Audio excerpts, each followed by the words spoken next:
Hello, Hi, Kim. how you doing? Great. Jack, we missed you in the surf this morning. You did not go. Did you? Yeah, it was crazy. It was big. How'd you do? I'll send you a photo. Yeah, I'd like to see that. One of my friends got an awesome photo of me wiping out. Can There's you guys hear us? Another storm coming. Yes, Kim, we so- can hear you. Yeah, All right, we're having a little I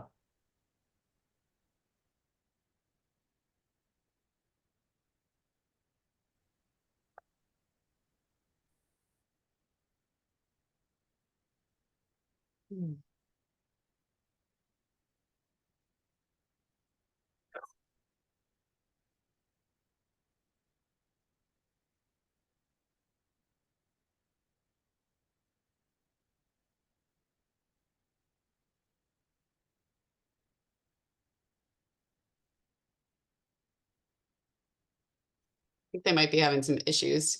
Oh, okay. I think That's a good photo, Kim. you saw that. I think you should do a calendar of great life. And that's a serious wave. Yeah, there were some really big ones out there. I'm really tired.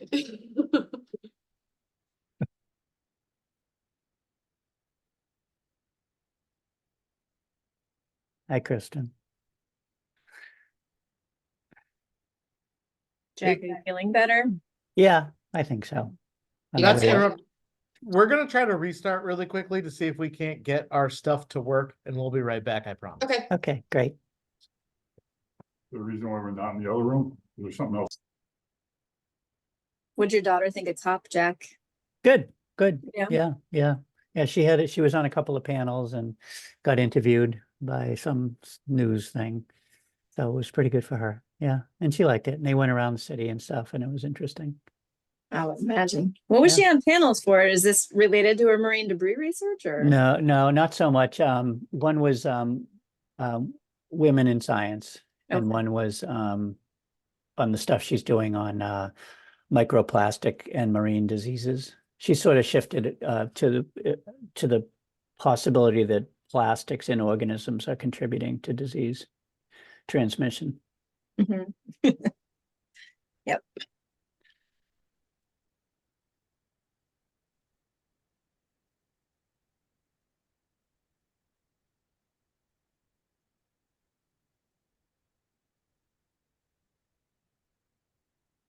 Did any of you guys get snow? We got like 2 inches. Mm. Get about 6.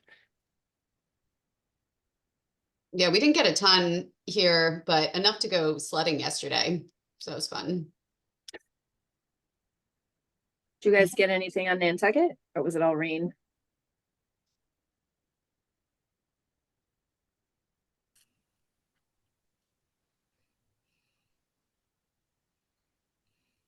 We get the wintry mix.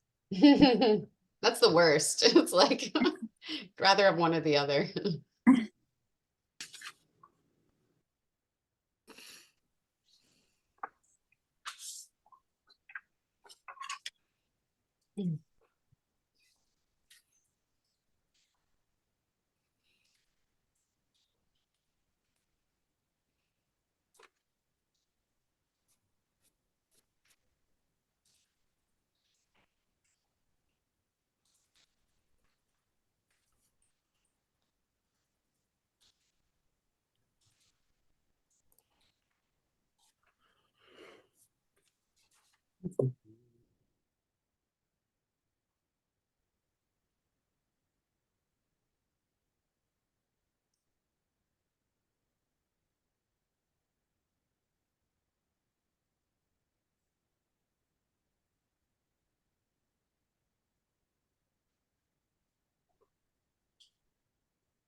Oh, not hurting today.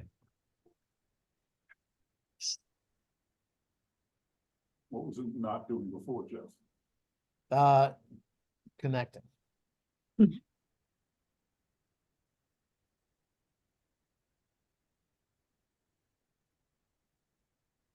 Alright, can make.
No, but look, I will once I get back in the car.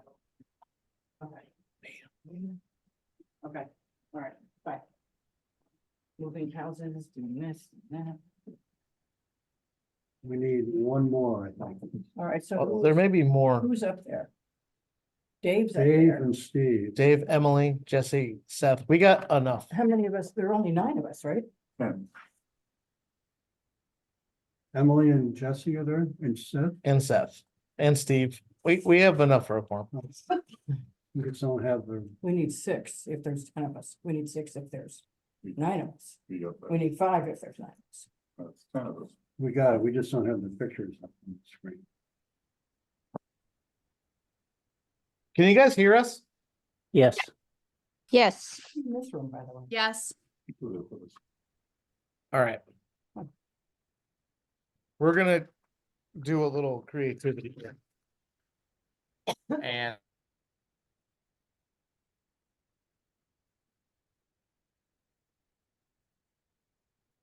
Uh-oh.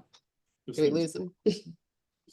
yeah, the owl is not working. We had to move rooms last week when we were in here for a meeting and this didn't function. This whole thing didn't function. We had to go in there. Oh, we see you now. There's no reason why we can't go in there. Well, We're here now. we're here now. So Who do I have up there for members? I'll move around to the other side. Phil is here too. And we'll just make it work. So I have Seth, Dave, and Steve up there, correct? And Jesse and Emily. Emily. Where's Emily? They are, There. And Tara. Okay. She's not a member.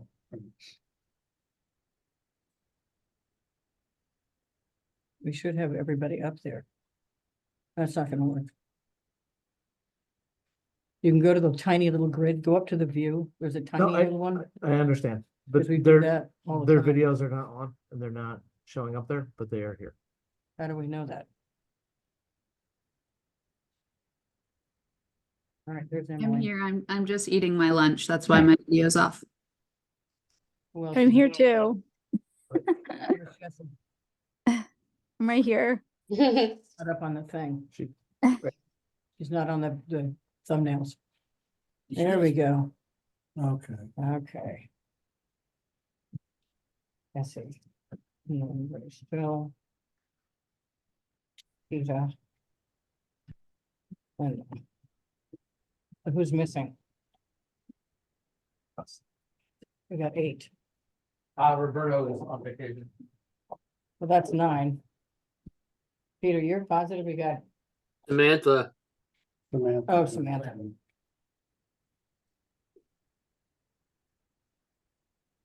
okay, are we recording? Yep. All right, I guess we're recording. I'll run through this quickly. It takes up 10 minutes of our time. Hybrid open meetings, remember the public wishing to participate in the meeting must use their full name for Zoom access. If full names are not used, people will not be allowed to participate. We are using Zoom for this meeting and in person. It's a hybrid. It allows for the public to participate. Attendees must register. We don't register.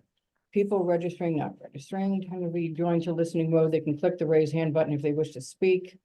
Chair will call on those who have raised their hands in order they were raised. All questions should be directed through the chair, confirming member access. Preliminary matter. The Harbor Plan Work Group. Confirm all members and persons anticipated on the agenda are present can hear me. Members, when I call your name, please answer. Steve, Aye. Dave, Aye. Seth, Here. Emily, Aye. Jesse, Aye. okay, Phil, Here. Peter, Aye. and myself. Staff, when I call your name, please, respond in the affirmative. Jeff? Here. Jack's up there, I, Kim's up there, Yep, Alan's up there.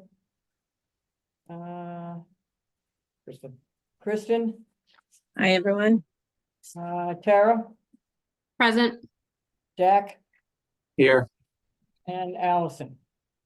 Here. Okay, is that it that you think up there? Okay. Two anticipated speakers, I don't see any up there. Good afternoon, open meeting of the Harbor Plan Work Group conducted remotely pursuant to Chapter 2 of the Acts of 2023, ensuring public access and non-insured public participation. Participation is required by law. This meeting will feature public comment if anybody shows up.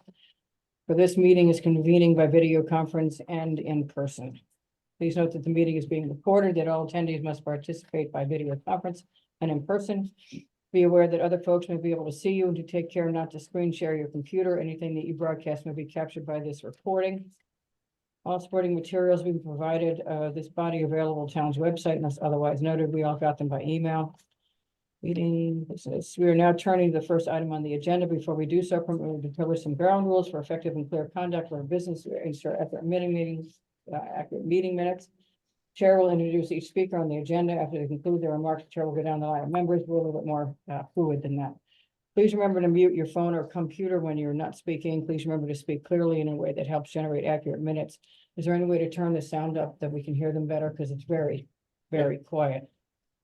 For any response, please wait until the chair yields the floor, state your name, etc. If members wish to engage in a conversation with other members, please do so through the chair, taking care to identify yourself.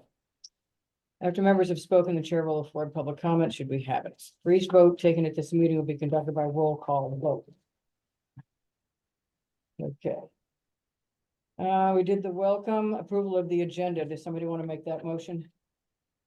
So moved. Peter made the motion to approve the agenda. Is there a second? Second. Phil seconded. All those in favor? Phil, Aye. Peter, Aye. Steve, Aye. Dave, Aye. Seth, Aye. Emily, Aye. Jesse.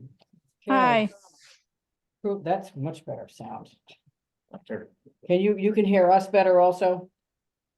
Okay. Yeah. Approval of the minutes, which we got today? Or did I just see them today? You just saw them, sent them last night around 7:30. Okay, and what were those minutes for?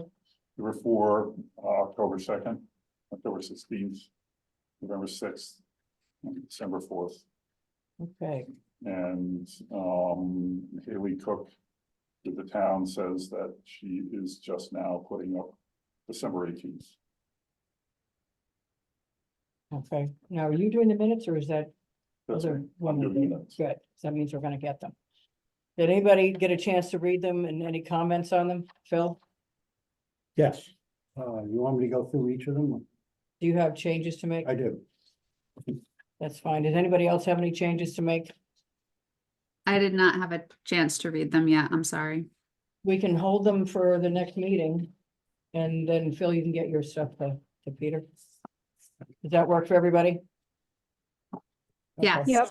If you let a nodding head, so we'll just hold those. And if I might, Chairwoman, Peter, I think it's protocol. I mean, I just wanted to get these to everybody because I Yeah. hadn't, great. but I think it's pretty much protocol to have on the agenda which minutes are gonna be reviewed so the public knows. Absolutely. So, these minutes here could be put on the next agenda, and then what I'm gonna do is going forward until I'm done.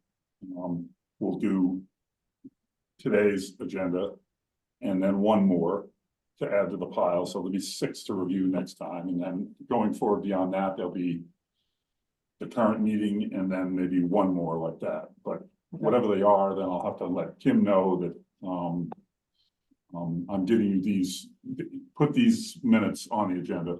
Okay. Because we didn't get them in time to put them on the posting, so that's why they have to come in sooner rather than later. Phil? May I suggest, Peter, you go through, I made my Sure. suggestions in red. Some of them are just obvious ones. I think one thing that you didn't do that I think we should have is the chair of the meeting should be identified. Who's here and Because who's some- not here? is what Yeah, we're supposed well, to no, but identify. also who was the chair of the meeting? There were sometimes I was You were the the chair. chair in November. Yeah, I mean, I made the changes there and the same for you. The other thing is that there, we did have, people who were not, that were guests. And we should identify who, you know, what they're Members of the representing. public. Yeah. Because if you read through the minutes, you just see a person saying, you have no idea what the context was. So anyhow, that's, Yes and no, I hear you, but I know from Robert's Rules of Order, it's fairly vague. The minutes are to be a sense of the meeting.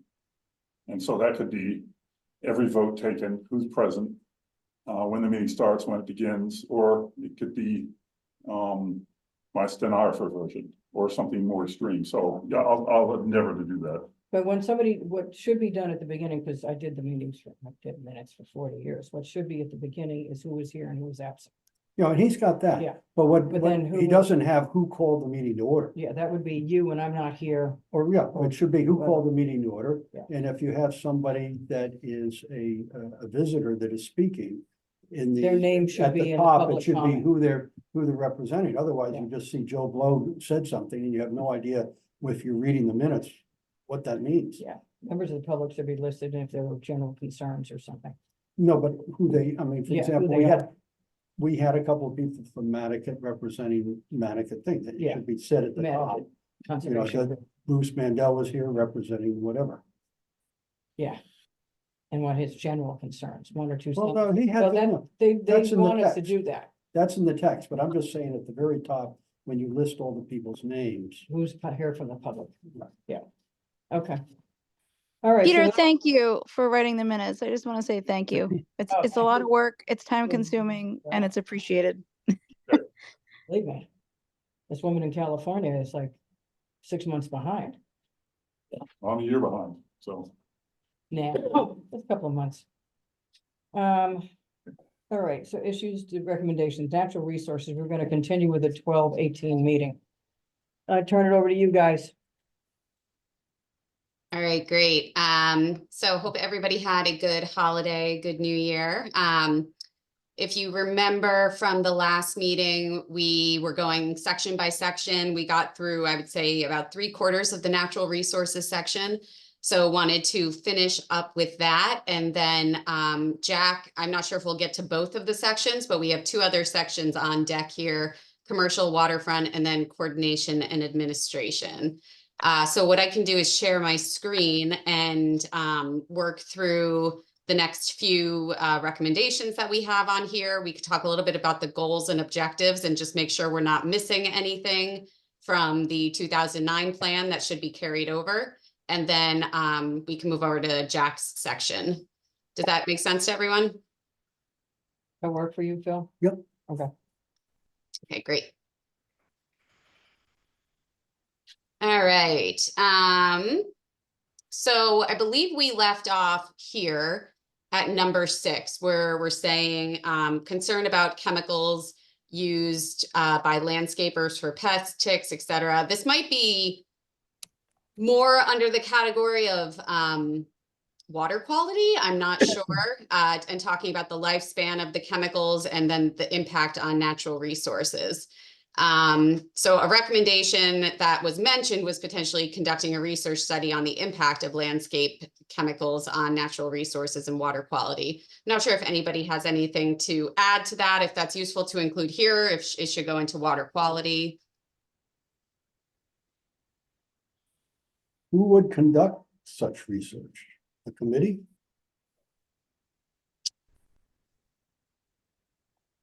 Good question. I don't know exactly. An outside consultant is, is this like a priority for you guys? We also can remove it if it's not something that is useful at this point. I think chemicals in the harbor.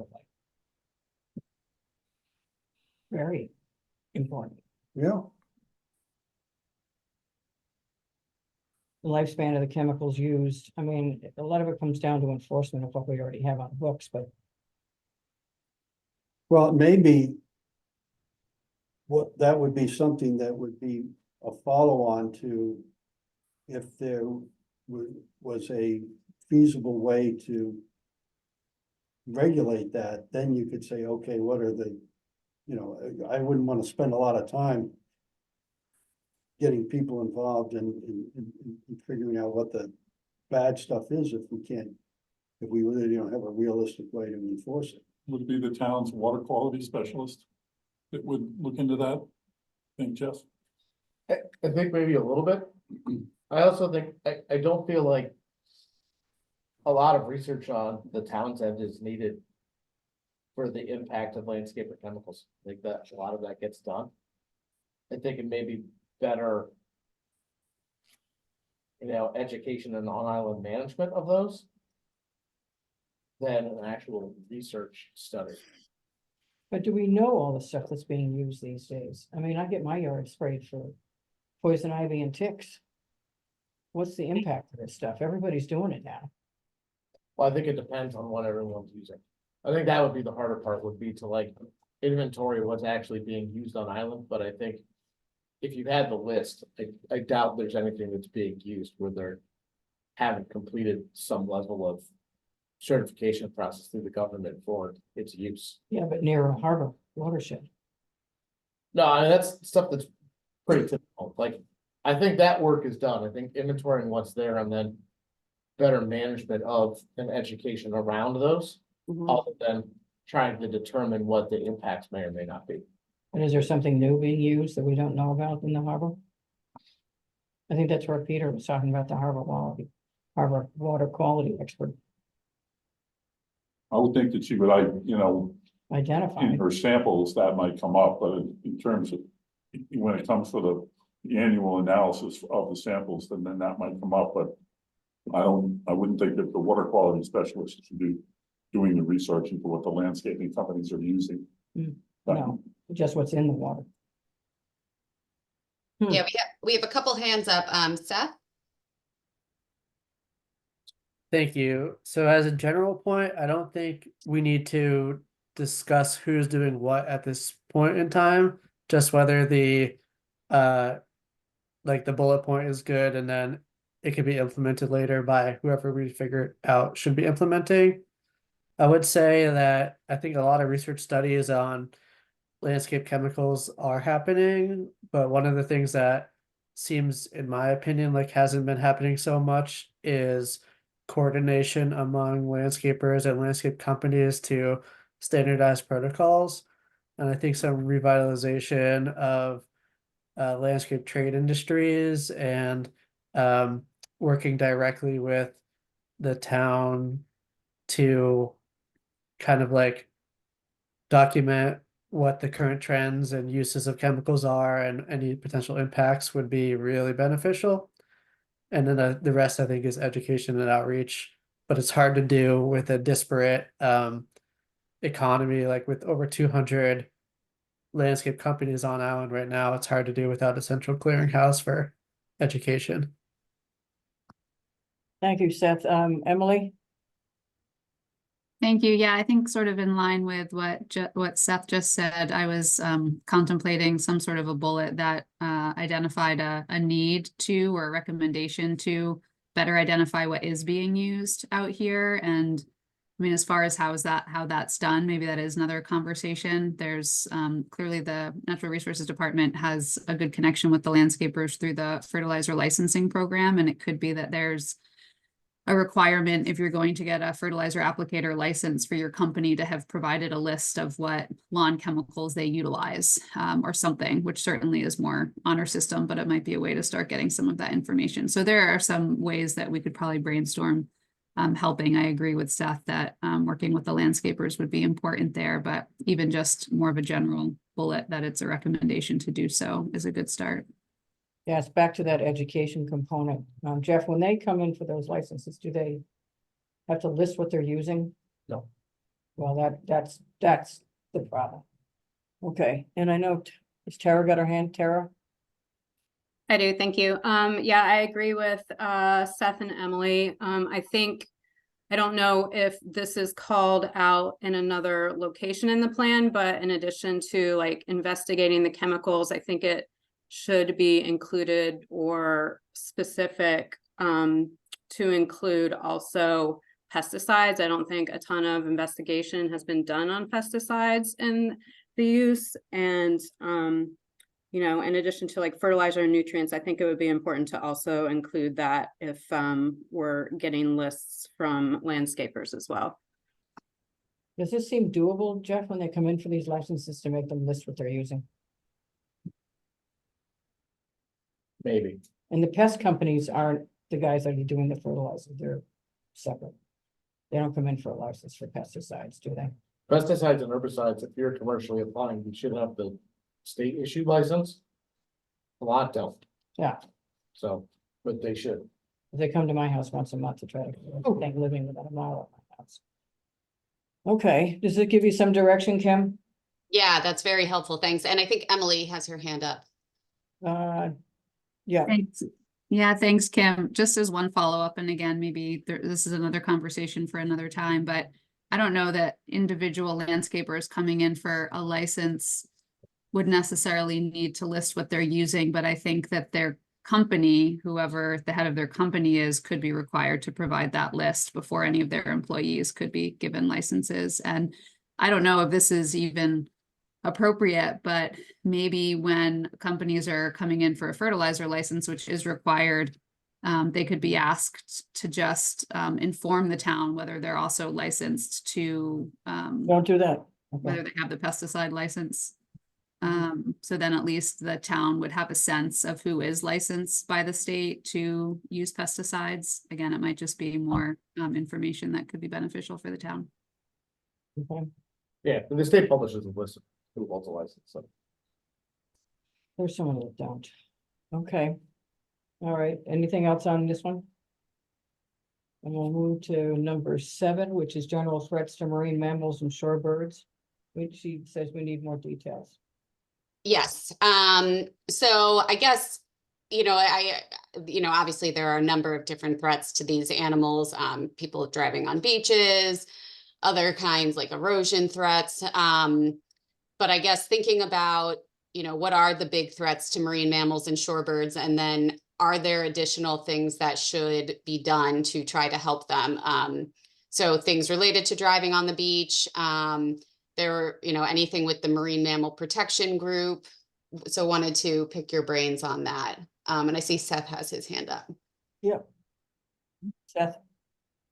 Yeah, my general thoughts are although I believe this to be very important as a ecologist, I think it falls a little bit outside of the harbor plan update, especially given that many of these species, like, use a variety of habitats. Some of them are harbor habitats, but some of them aren't, but are generally encompassed under other legislation like the Endangered Species Act, Marine Mammal Protection Act, other things that have a lot like more stronger teeth than this update. So I think Nantucket does an incredible job at protecting rare and endangered species and working within the state, state, federal, and international regulations to do that. And I think we could just leave it at that and not have to really say anything else in this harbor plan.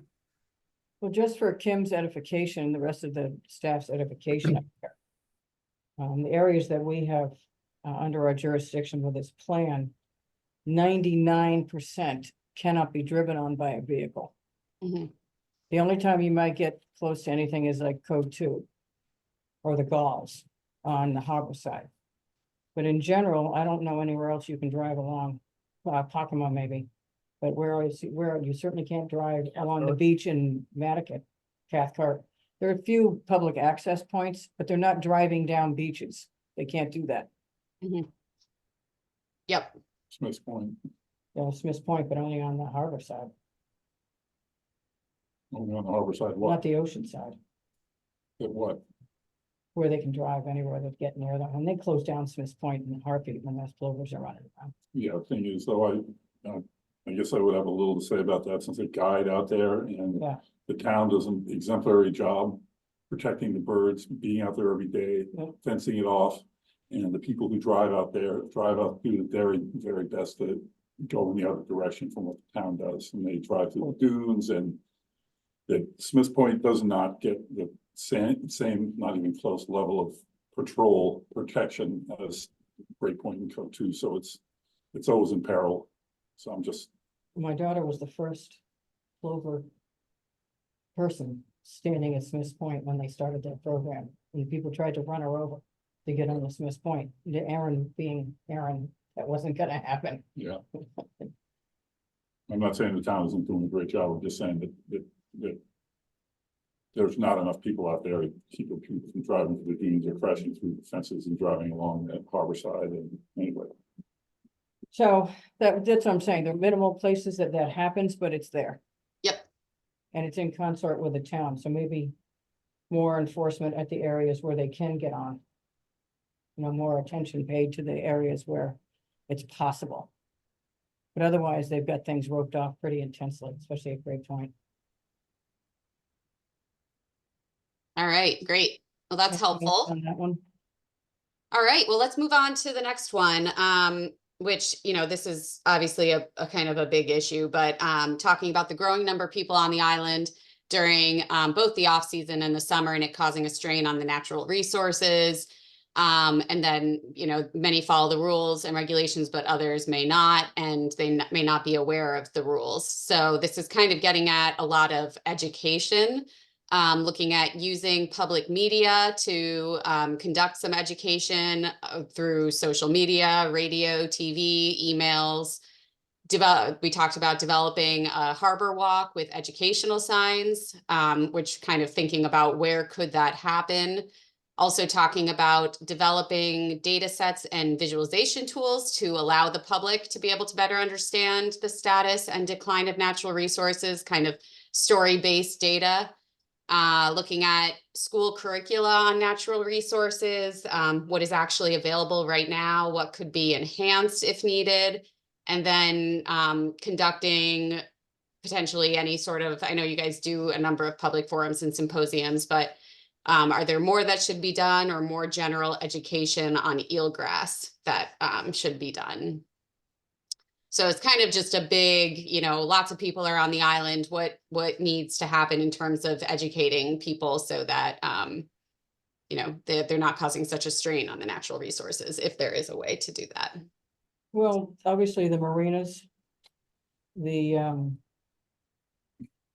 dock masters, the Sheila's office. I was just thinking about car rentals. Because people come here with the car rentals. How many car rentals do we have? Over 200 something? Oh, well, observed.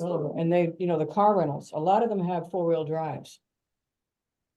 And so, and they come here to fish in the fall, they come here and they follow the bass up from the Jersey Shore all the way up here in May and June and in the fall.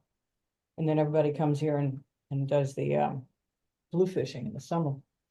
But I think there are avenues of entrance into the system, like car rentals, like all the marinas, like the boat basin, like Sheila's. When they go out and or when they get their mooring permits, they have a little pamphlet that goes with their mooring permits.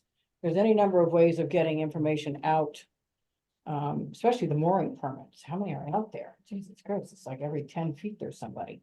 So there's any number of ways of getting information out to them, as well as the people who go in and register their boats at the town clerk's office.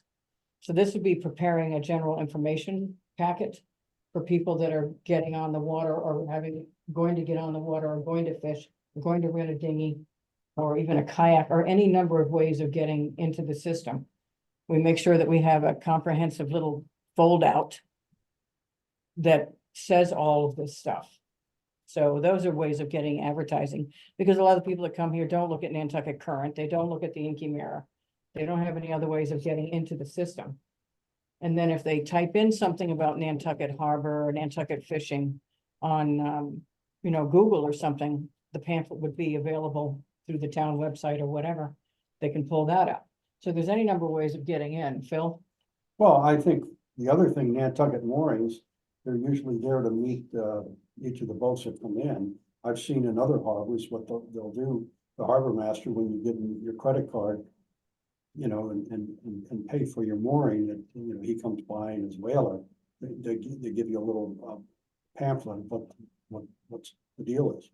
And that would tell them, don't dump in that harbor, don't do this, watch out for the eelgrass, don't drag your anchor through the Well, eelgrass. I think this is There's a lot something of that, stuff. I think this would be a reasonable thing to, discuss with the harbor master.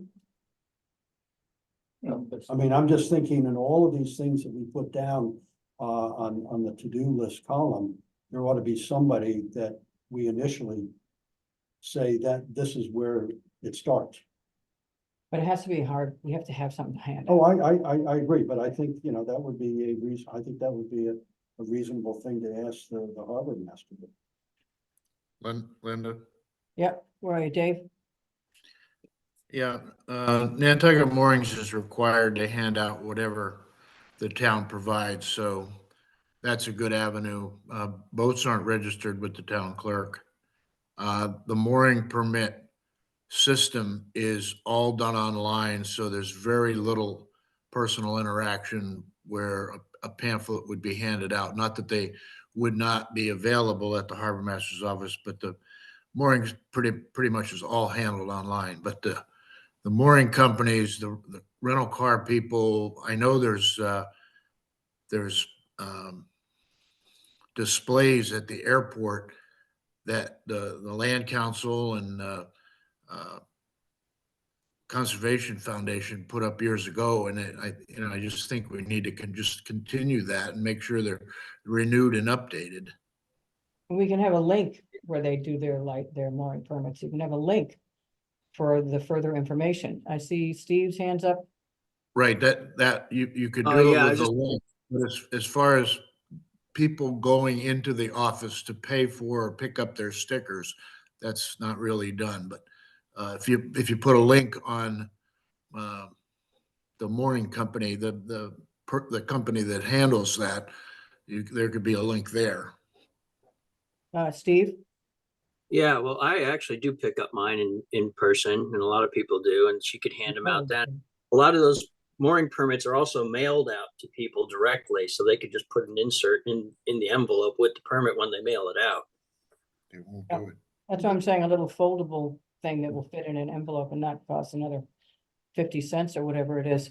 And the boat companies that handle the mooring permits for the owners could just, put one on the dashboard, tape one on the dashboard of the boat at the beginning of the season when they deliver it, Well, we can also go after the guys that the marinas, the Gray Lady, whoever the boat people are, those guys too. Seth? Yeah, thank you. I think I said this before in some arenas. I think, pamphlets and education is great, but there's still going to be people who never read it. And I think that unless it's required, and I think that, Nantucket doesn't have local control over all licensing and permitting, but we do have control over some. Like, for instance, our shellfish permit, that's a local thing. I think that there should be a required online training that people have to watch and answer questions correctly to before being able to apply for a shellfish permit. Same thing for a mooring permit. You are required to do the education beforehand before you can even apply. And like with fishing licenses, it's a state thing, so we don't have say over that. There's other things, but anything that we have local control over, I think we should require education prior to even being able to apply for the permits. Thank you. Okay. Peter? So I think Nantucket's the only municipality in the state where you don't need a fishing license to fish in the ponds, but you do need a saltwater fishing license, which I think is you get through NOAA, and it's like $10. You have to go on there. You're supposed to get every year, and it's something the environmental police officer, if he wanted to, can check you for and write you up, I guess. But maybe there's a way to work with him or work with the feds to get this thing at that place, a link. or you can't you can't get your license until you read this thing. And then check off that you've read it. I've got other things that I do that I have to do that, but it looks like we have multiple avenues of access into the harbor and fishing and boating. So I think that section, we can flesh that out, how and where and why, and at some point, but that section isn't a gloss over section. This is where we actually get access to the public. I also think whether it's a little pamphlet or whatever, for all of the people coming in from off, away, coming to a mooring, Yeah, there'd be something that would explain what the deal is with Headhunter and the holding tank pump out. Yeah. Now, it's a little bit of, word of mouth. You have to, you ask and we'll say, channel 14 or whatever, but what the hours are. And I think that's certainly part of it too. well, I know how much contact my son had with him because he worked for the Marine Department doing the pump outs for quite a while. Yeah. It's like, okay, But but that's he has a something lot that of could be- contact with people. That's something that you could educate the people coming from, Yeah. from away. So I think we know where and how, we just have to Yeah. do a thing. Anything else on this one?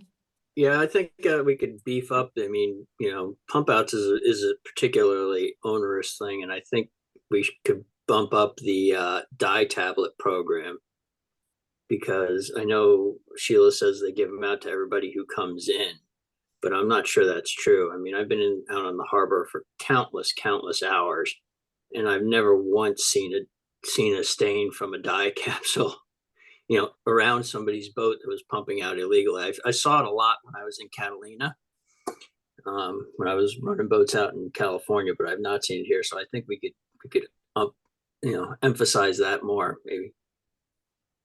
I think another method to the madness is if you have published what the hours are of Headhunter, then the Headhunter will be expected. My experience is they're sort of available when they give the kid the job. when they get around to it. Yeah. That's all Colin did for multiple summers. But it was very, it was a little tricky tracking them down. You'd have to actually call Dave, you probably know this better than anyone. You gotta call the harbor master's office and say, hey, it's Headhunter out today. Or, oh, they took the day off Well, today. I can't speak for the way they do it now. I know that when I ran that program, the boat was underway from 8 in the morning till 6 at night. And the only time it was tied up to the dock when it was pumping itself out, so.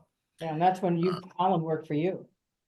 Yeah, but I mean, you don't pump, you don't pump 40,000 gallons a year, which is the recorded numbers sitting at the dock. So they're obviously out there. Yeah, we should probably have that conversation also. Okay, anything else on that one? Or can we move to the next one? I was just gonna add, if I could real quick, with the dye tabs, definitely, I think it's something we can speak about more. The last couple of years, we purchased a couple thousand of them and gave them to the harbor master, and created sort of an informational card that went with them when they were handing them out to people. I don't know that much about implementation as far as how many of them actually get issued and passed around to boats, but I mean, there's an opportunity to make it more of a requirement, certainly, but we can probably at least do more to beef up the program itself, I'm sure. And as far as the rest of the educational, like the materials that we're sort of talking about, different ways to distribute, I mean, I think there's so many different forms that could take, and I don't really know what the most effective would be, but the last thing everyone needs is another committee. But I don't know if one recommendation could be for, like, I'm sure that there are a bunch of the different nonprofit organizations that would probably be more than happy to work with the town to help come up with or produce whatever that educational material should be, that gets distributed. So maybe that's another recommendation that comes out of this. Okay, Steve? Yeah. Well, that's what I was just gonna say, and referring back to when I was out in California, Avalon Harbor's a lot smaller, but every boat that came in that was transient had to check in with the harbor master boat that was sitting at the mouth of the harbor. Yeah. And they would go over and physically put the tabs in the holding tanks of the boats. So you maybe have to get Nantucket Moorings involved with the rentals to do that, require them to do that. But that would be a whole nother level of regulation, et cetera, et cetera. I've been to that Catalina harbor and it is freaking clean. But they have it's a wider mouth. They have a lot more of a wash in and wash out, but it's quite something. Anything else from anybody on this one? Yes.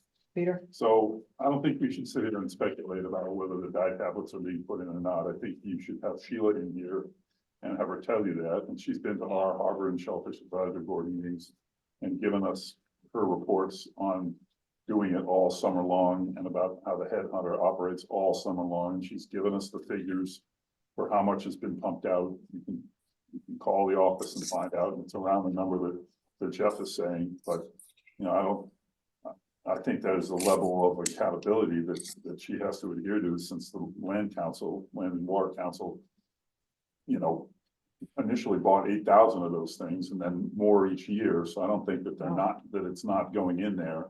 It's just a question of checking with Sheila. Yeah, how it's working. Okay, the next one, you have one more on the last page there. It's sort of a catch-all.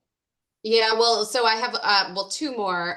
One being any specific issues we should include here related to bylaws.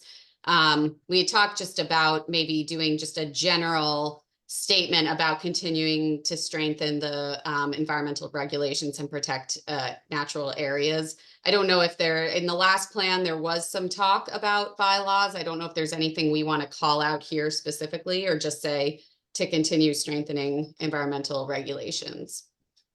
Well, I think once we finish with the plan and have our goals and objectives, we take a look at how to implement them, and that would be bylaws. So this may be a little early for the bylaw discussion. Yep, that sounds good. See, Jesse? Yeah, I'm sorry. Do you have this question for every single topic that we're going to be covering, or? No, not that I know of. So yeah, it could be something that's talked about with every topic. Yeah, because I do have something related to the commercial waterfront with the bylaws. Yeah, we're not there yet, but it should be on every one of them, because to implement it, it could be a bylaw, could be a town code change, it could be any number of things. It could be our Concom regulations, which we're redoing as we speak eventually. So I think that it should probably be thrown on every one of these sections. Yep. But number 10, anything on there? Yeah, and then number 10 is just talking about the need for more studies and data on natural resources, and to make sure that the town's decisions are based on the best available science. So talking about updating maps of critical resource areas and open space areas that have developed after the 2009 plan, conducting a study on how boating impacts natural resources in the harbors, conducting studies on fish populations within the harbor. What one person specifically called out winter flounder, and if it's a indicator species in the harbor as to how well the harbor is doing. Developing a better and more refined eelgrass data set, conducting a study on sedimentation in the harbor, which there is a sedimentation study going on right now, but also looking at then its impact on marsh areas and how increased sedimentation might negatively impact the marsh areas. Developing a central location or a website for studies conducted on Nantucket that contain the best available science to ensure that those are used in decision-making. And I guess the question was, is that already available? Somewhere that people can go to and know what research is happening and what information is out there. So it's kind of just a bleh of all sorts of different research studies that could happen. But wanted to see if people had thoughts on those. I only have one comment. I know you've done E.g. winter flounder, but there are also tinker blues in the harbor. In scup. So you got tinker blues, you got scup, which is what first fish I ever caught in the harbor at about 10-foot dinghy. And you've got you get all kinds of stuff in the harbor. It's not just fish populations, it's horseshoe crabs, it's spider crabs, it's all kinds of stuff in the harbor that could be impacted by all of this stuff. So you can't kill a spider crab, it eats everything. But there's got tinker blues, you got the little minnows things, which we used to catch with a net down at the creeks. I mean, there's all kinds of fish in the harbor, more fish than people realize are in the harbor. I think winter flounder is specifically called out, Linda, because that's the one that when you permit things. Is the cause of time of year restrictions for work. Specific to winter flounder. I know it's been frustrating to a lot of guys that do, piling installations or work in the water that. Winter flounder, the dates around that are the driving factor a lot. I mean, there's definitely hundreds of species of things in the harbor. But that's probably why that one was specifically mentioned. Okay, because I just don't see as many of the other stuff in the harbor that I used to. A lot of reasons for that. If it's not healthy, they're not coming. Go ahead. Seth? I think that, would be interesting conversation with Mariah Mitchell, because I know they do a lot of this already. And Tara, you probably, familiar with this with the eelgrass, but this would be the type of thing that maybe they might be interested in getting involved in. They don't really do much of this work anymore. They just go capture them and put them in the little tanks, because I take my kids down there. Because I knew Val Oliver used to be on that. Yeah, since Val retired and Peter Boyce left. Yeah. And the Peters, they really have, Brian Mitchell doesn't do the same amount of work that they used to. So I just think sampling here and there of other, the more Well, prevalent I stuff. mean, that is something that we could talk to, the executive director, see what she thinks. I mean, this would be another thing they could be doing. Because it's not just limited to the winter flounder. I understand why they're doing it because of all the dock work that's going on, but there are so many other things that have been more prevalent in the harbor than I see in now. So I didn't know if the health of the harbor was impacting the tinker blues, which we call it the scup, all that stuff. That you could just throw your little drop line in and pull out stuff every 10 seconds. Can I make a comment about winter flounder? Yeah. Yeah, winter flounder is a big trigger for the Department of Marine Fisheries when issuing permits for dredging and marine construction. It's winter flounder sets a lot of the parameter dates for when you can do this stuff. I think that's why it's such an important species to understand better. I agree thoroughly, especially with all the stuff going on down with NIR right now, but I think if we really want to see the health of the harbor, I think we sort of have to take a look at the rest of them that may be impacted separately from that. That was my only comment. Yeah. I see, Seth has a comment. Seth? Yes, thank you. I would just like to mention the role of the Nantucket Biodiversity Initiative, which we have 3 members of MBI on this committee, myself, Peter, and Emily. I'm the current chair of MBI, and our mission is to promote research and education that better understands the biodiversity of Nantucket, Tuckernuck, Muskeget, and the surrounding waters. So I think, there's certainly opportunity for MBI in the future to become more of a central clearinghouse for a place where this research could be housed. I would also like to mention that later this month, we are going through a strategic planning process to kind of think about some of the future of MBI. And one of the things that has been informally discussed is what role we want to play in terms of being a liaison for government or public processes. We haven't made any official decisions on that yet, but I certainly think that there's a opportunity where MBI, which is already a consortium of all of the conservation nonprofits and some other entities, could definitely be leveraged in a more official capacity to help support this research. Thank you. Thank you for that. Any other comments on this section at the moment? I know we're going to be coming back to this section time and time again.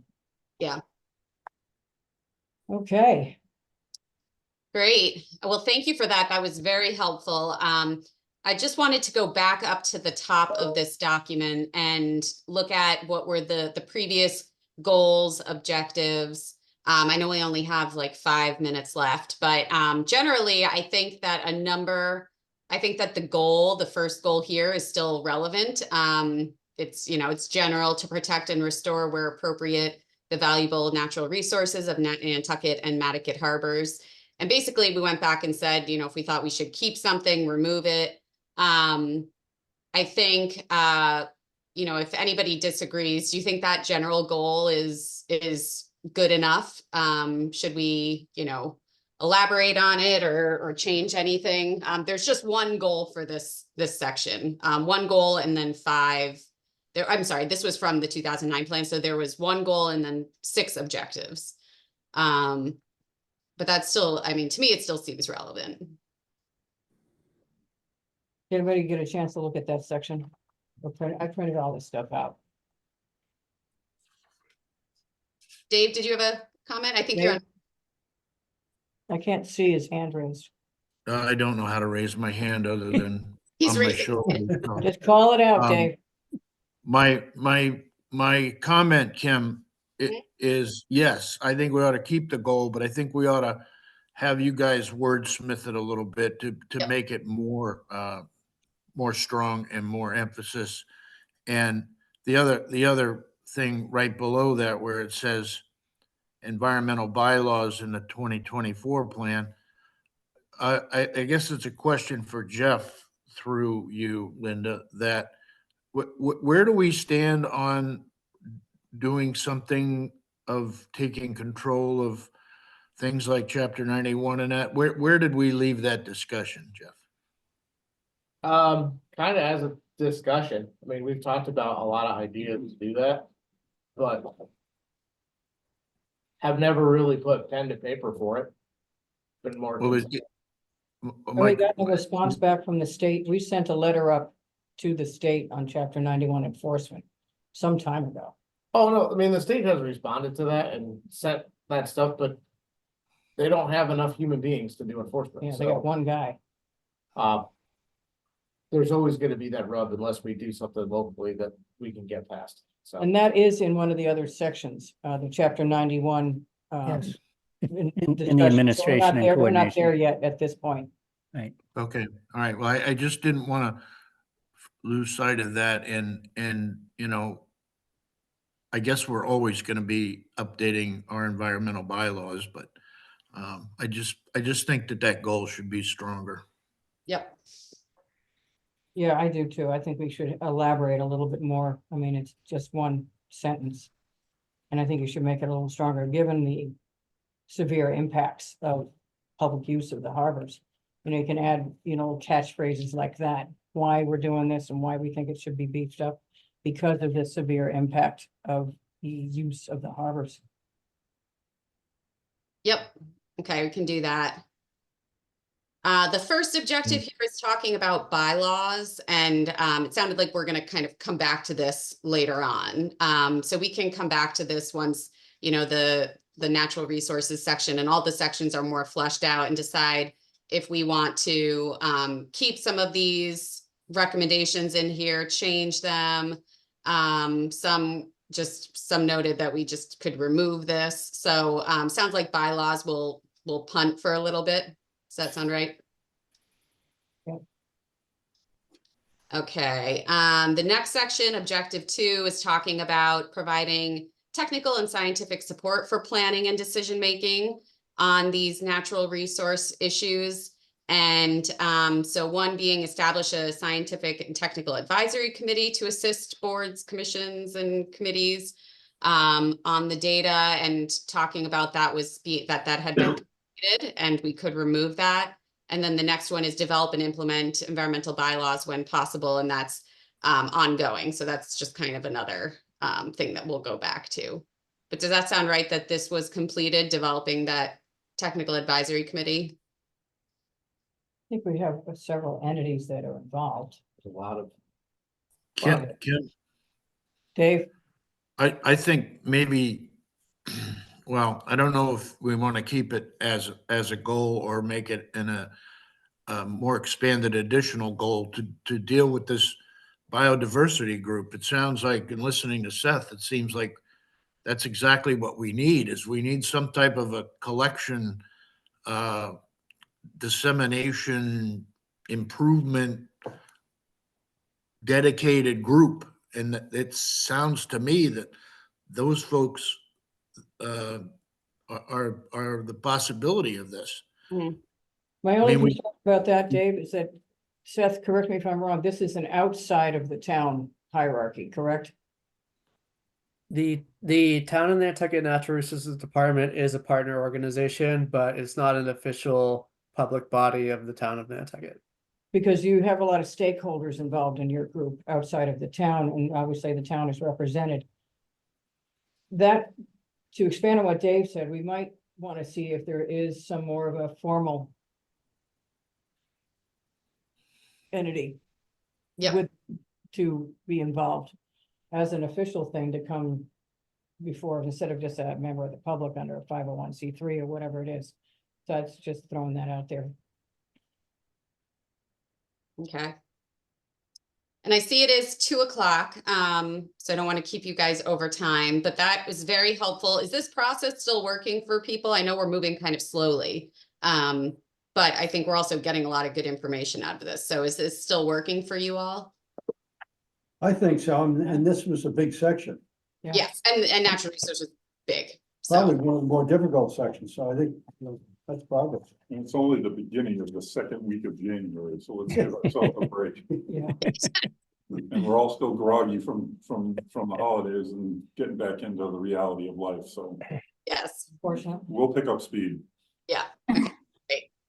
I think it's good because once we get through one section, we'll sort of know what we're looking for and where to concentrate. Yep. Mhm. Okay, any commissioner comments or anything?